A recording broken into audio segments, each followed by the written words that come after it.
What does it mean to subvert expectations in a story, whether that's a novel, a movie, or in some other media? That's what I want to talk about in this video because I feel like the subversion of expectations has really gotten a bad rap in today's world because basically for two reasons. Either it's done badly, this technique of subverting expectation is done badly and you end up with a very poor story, or because this term subversion of expectations gets applied like a band-aid to bad storytelling to try to fix it up and it doesn't work, and so you have this application of this term to a bad story. And either way, that means that the subversion of expectation gets this bad rap.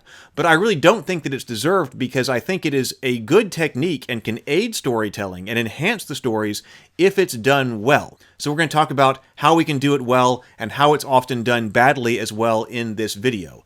So what is the subversion of expectations in the most basic sense? Well, generally speaking, if you're subverting the audience expectations, it just means that the audience, whether that's the watchers or the readers or whatever, the consumers of the story, are expecting the story to go in some direction, and then for some other reason, it goes in a different direction. And generally, when we're talking about subverting expectations, we can either be talking about that we've got some certain tropes, some very common ways that stories go in classic storytelling, as in the hero's journey and so forth, that the audience may be already primed because of experience with other stories in the genre to expect the story to go in one direction, and it actually ends up going in another.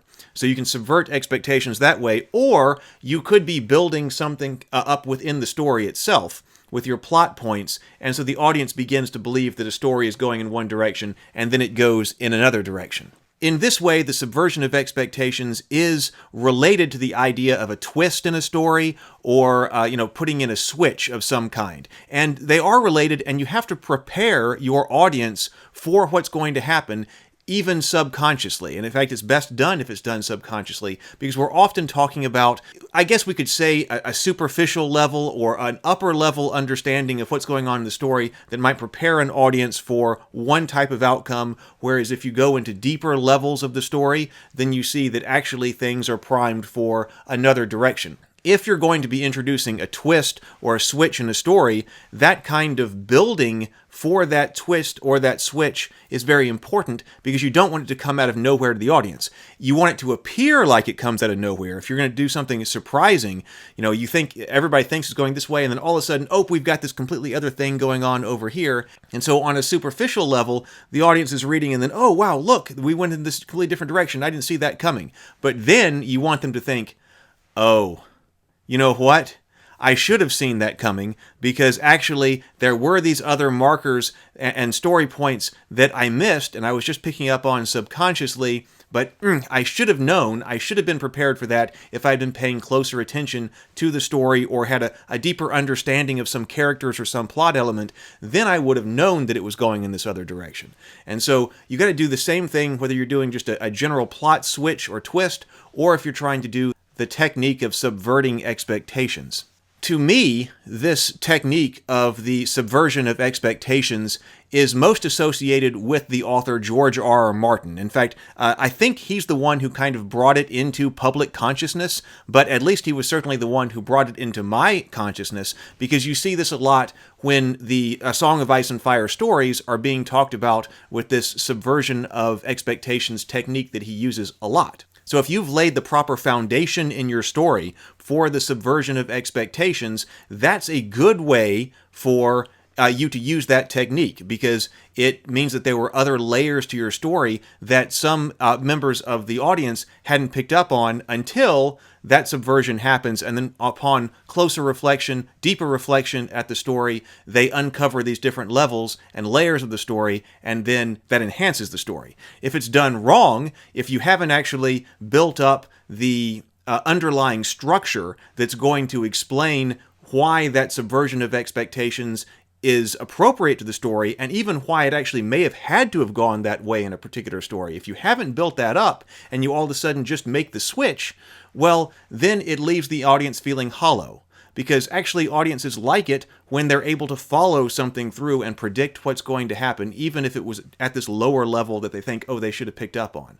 But if you're just writing and writing and writing and things are happening, and the people are expecting, well, this is going to happen, and then for no real reason, that happens, and then you put a bandage on it and call that bandage the subversion of expectations, that doesn't work. It can even drive away an audience. To me, this idea of subverting expectations was first brought into the public consciousness by the author George R.R. Martin. Now, there may have been others, but certainly it was true personally that I first really started to encounter this being talked about regarding the writings of George R.R. Martin's, in particular, the Song of Ice and Fire. And so probably for a lot of people, when they're doing story analysis or critique or even just reviews of different stories, you're probably very likely to encounter this idea and this term when people are talking about the Song of Ice and Fire. And we know that George R. R. Martin said that he wants to reward the careful reading of his stories. And that's why he does set up these different layers, and also details that are put in that on a superficial level, on a casual read-through, of course, you can still absolutely enjoy the stories,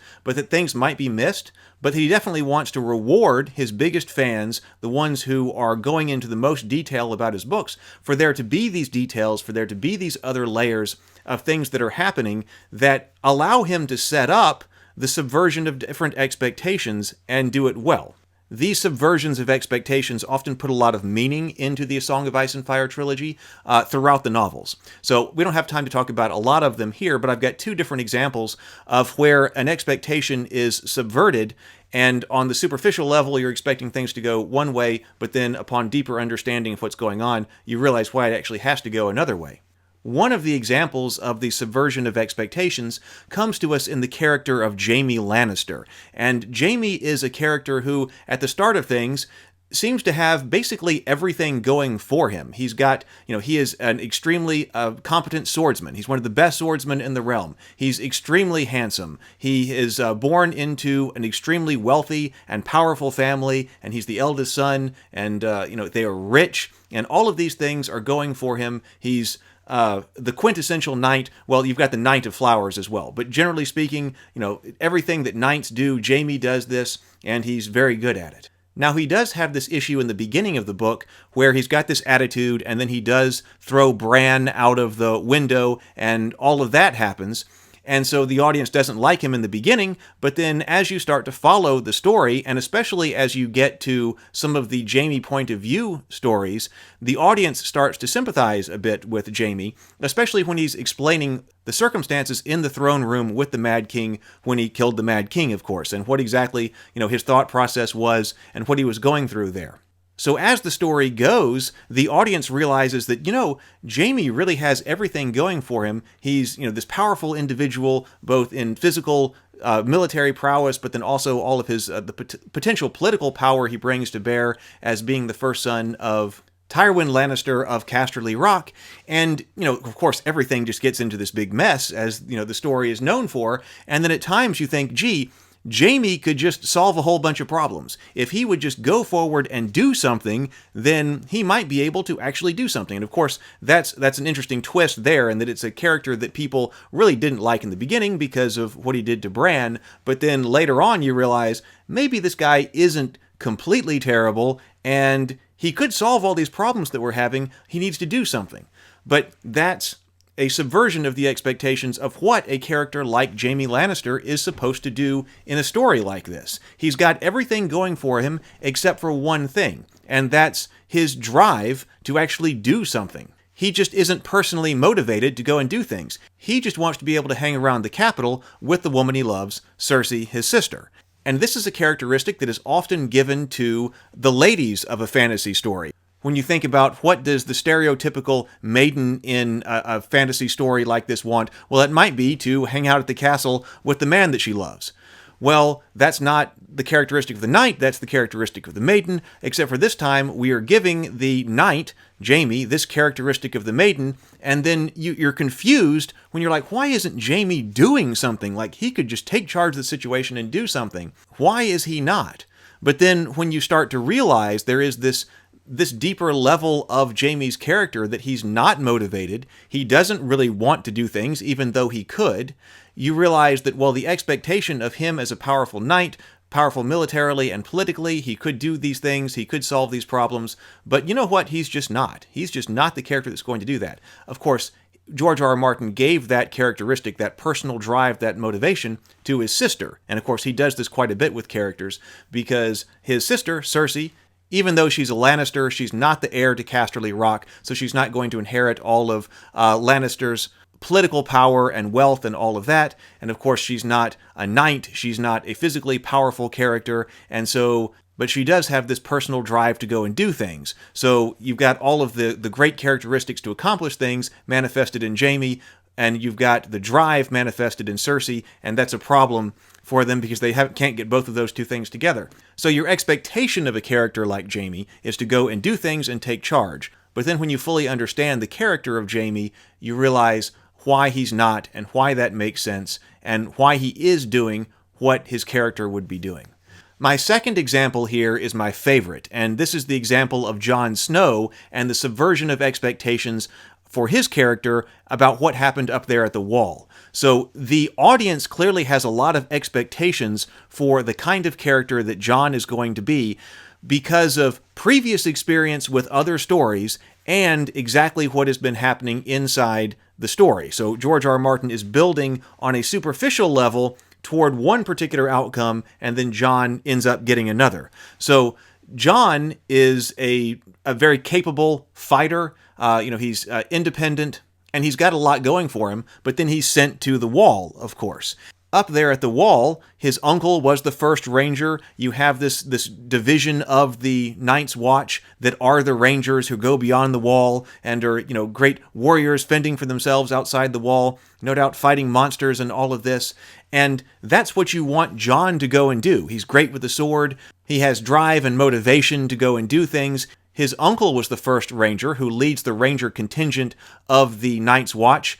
So there's even a family reason for Jon Snow to not only become a ranger and be a very good and effective ranger, but then go on to become the first ranger and the leaders of the rangers beyond the Wall. So that's what you're expecting. And then, of course, there's also this tie-in with Aragorn with the rangers. You see a lot of reflections of Aragorn in Jon Snow. And I think that George R. R. Martin did in at least part, build Jon Snow as commentary on Aragorn. And so, naturally, coming from other stories, I think the audience is putting a lot of Aragorn's characteristics onto Jon Snow, and so you have expectations of what's going to happen with Jon Snow based on the kinds of things you know about Aragorn and then rangers from other series, and applying that to Jon Snow. So, Aragorn being the leader of the Rangers, the chieftain of the Dunedain, that's what you want Jon to be in First Ranger. Aragorn was going around the wilderness, fighting bad guys, killing monsters, keeping the Shire safe, all of these things, traveling throughout Middle-earth. So that's what you're expecting Jon Snow to do. I think this is a fantastic example because you've got both the layers of physical things that are happening in the story and then also the layer of expectations coming in from other stories about what is supposed to happen to Jon. He's supposed to join the Rangers and then later become a First Ranger because he is so good at it. But then what happens? All of a sudden, there is this subversion of expectations. Something happens to Jon that you're not expecting and doesn't seem to make sense based on all of the physical characteristics and the expectations from other stories, and that Jon is put into the stewards and basically becomes the squire of the commander of the Night's Watch. And you think, what in the world? This is a gigantic waste. He's supposed to be out in the woods fighting monsters, everything like that. And now we've been thrown this complete curveball with him being in the stewards, which seems to be, or might be regarded, one of the least cool parts of the Night's Watch. What is he doing in there? Well, when you reflect on that, and you try to understand what's going on in the story, and also what kind of character Jon Snow is, and I think the commentary that George R. R. Martin is providing in the character of Jon Snow about the character of Aragorn, you realize if Jon Snow is going to be a great leader of men, whether that is ultimately some kind of king, but the Lord Commander of the Night's Watch or the First Ranger or something like that, if he's going to be in a major leadership capacity, especially at the level of Lord Commander, he's going to have to deal with a lot of things that don't involve just killing monsters with his sword. So and of course, commentary on leadership in general is just all throughout the Song of Ice and Fire. So what George R. R. Martin is trying to say is that if Jon Snow is ultimately going to become an effective leader, then he can't spend all of his time wandering around in the woods killing monsters, because that isn't how you learn how to actually lead people and be an effective leader. So Aragorn kind of comes out of the wilderness, he's got the sword with him, and then he becomes this fantastic king. And so George R. R. Martin was saying, well, I don't really know how believable that is. Can you just wander around in the wilderness for years and years and years, decades in the case of Aragorn, and then show up and be the best king ever of a gigantic kingdom like Gondor? George R. R. Martin is saying, no, you cannot. And so when you see that as the theme of the story, if Jon Snow is going to go on to become a great leader, king, lord, commander, whatever, then he has to learn. He has to practice that technique, learn what's going on, learn about how to be a leader, and he can only do that through the stewards. And so once you see that as the underlying level in the story, that's the way it has to go. That's the way it has to go. You have to learn how to be a leader in order to be an effective one within the context of the world of A Song of Ice and Fire. And that's one of the major dividing points thematically between Middle-earth and or the Lord of the Rings series and A Song of Ice and Fire, this commentary on leadership. They're two very different styles of stories. They're both conveying very different messages. And of course, I know people who like one and don't like the other for different reasons, because they appreciate different kinds of storytelling. I happen to appreciate both, and I recognize the differences in them both and can compare them like this. So this goes on to the larger point that you can't just make anything happen in your story, because in a certain sense, fiction is more constrained by what happened in earlier parts of the fiction, determining what's going to happen in later parts of the story, than is in real life. Real life, of course, there is cause and effect in real life, and that's a good thing, because we have it gives us some measure of control over our lives. Do one thing, get another result. But on the other hand, there is a lot of seeming randomness in the real world, because everybody is doing all different kinds of things, and things may happen to you that don't really have great meaning in the grand scheme of things. But if people are following along with the story, and you're somebody like George R. R. Martin who wants to reward the careful reading of your story, then you're not going to add in that randomness element, or not a lot of it anyway. Different degrees, I suppose, for different stories. But if the things in the story have meaning, then either on a superficial level or on a deeper level, they're telling you about something that's going to be happening, foreshadowing things that are going to happen in the story, or telling you which way the story might go because of different thematic elements and things like that. Audiences don't like it when anything can happen. And so this is a problem with subverting expectations on that superficial level, or on a superficial level, because if the audience is expecting all of this, and then all of a sudden there is this big change, then there had better be a reason for it. Because, you know, what do people do with great stories that they like? Whether this is Star Wars, or a Game of Thrones, or A Song of Ice and Fire, the novel series, or the TV show. This happened with Harry Potter as well. All of these popular stories, people spend thousands and thousands and thousands and thousands of hours on message boards and on Reddit and on YouTube talking about the different things in the story and trying to come up with different theories about what's going to happen in the future. Because the idea is that the audience and the fans are expecting is that there are things in the story that basically anything can't happen. Because if you're like, well, what's going to happen next in the story? Well, I don't know.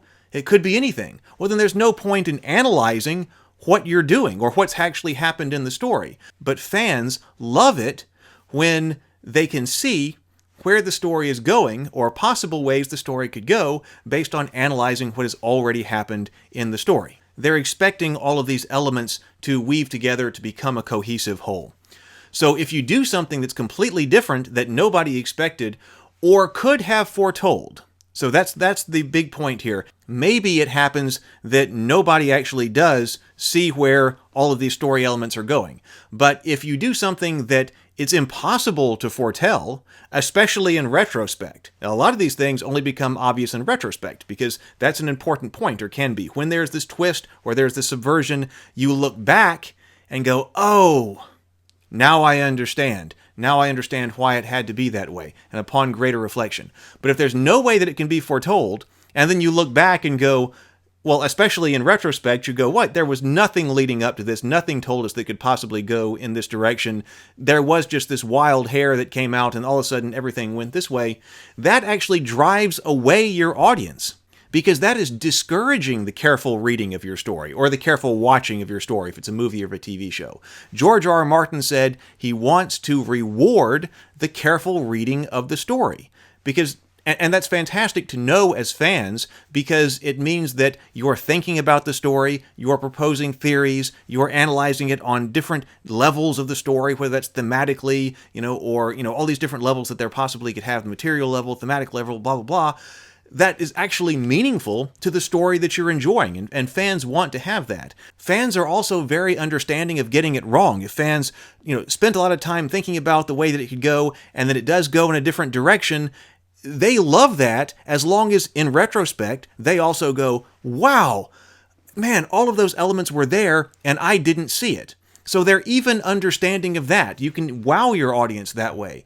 But you will drive them away if you specifically tell them that all that time that you spent analyzing the story was wasted and was futile, because nothing in the story actually prepped you for the direction that it was going. The Star Wars sequel trilogy has this problem, that there was no cohesive whole, there was no cohesive idea or story arc to those three movies, which seems insane to me. It seems like if you're plotting out a Star Wars trilogy, then you would want to know from the very beginning what type of arc is going to run between all three of these movies, so that if you do want to do something like the subversion of an expectation for some character or for multiple characters or whatever it is, you can, in one of the movies, you can prep your audience for that, even on lower levels or subconsciously, for that subversion of the expectation, so that when they look back on it, they go, oh, God, we should have seen that.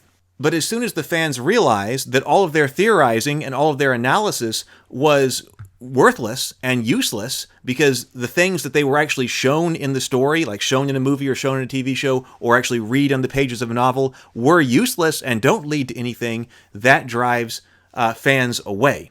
And so George R. R. Martin also stressed this, or pointed this out, when he talked about fans that he saw who were figuring out Jon Snow's parentage on forums, of course, before it was actually revealed in the books. And he was reading on the forums, and people were getting it right. People were picking up on the clues that he had left in the books and laid out, and then were saying, so as a result of this information, I believe that Jon's parentage is such and such. And so he knew that some people were getting it right, and he said that he didn't want to comment on the forums, but he knew that some people were getting it right, and that he also knew that it wasn't correct to go in and just arbitrarily change that. Because if you've been leaving all of this structure in the books, I forget how many books had been published at that time, but if you've been carefully leaving all of the structure in the books that will reward the careful reading of the books, to all of a sudden spin it 180 degrees and do something completely different that not only did no one predict, but was actually impossible to predict, that would actually drive away people from the story. So it's actually rewarding to the fans who did do a careful reading of the story and got these plot elements right. So I suppose my ultimate point here is that the subversion of expectations can actually be a very powerful tool in storytelling, in carefully crafted stories. But that's my point here, that they have to be carefully crafted in order to establish why the expectations are being subverted in the mind of the audience.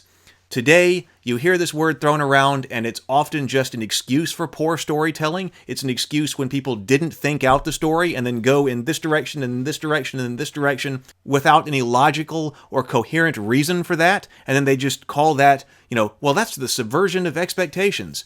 And that term is just applied in those situations as a kind of band-aid that doesn't actually fix the situation at all. The kind of damage that can be done to the fan base when something like that happens can be great and extreme. But as a result, this idea of the subversion of expectations has gotten a bad name because it's used poorly. So as a result, the subversion of expectations is getting a bad name because there are people who use it poorly and don't carefully craft the stories, or it's just a label that gets slapped on ill-conceived bad storytelling after the fact as if it had some meaning all along.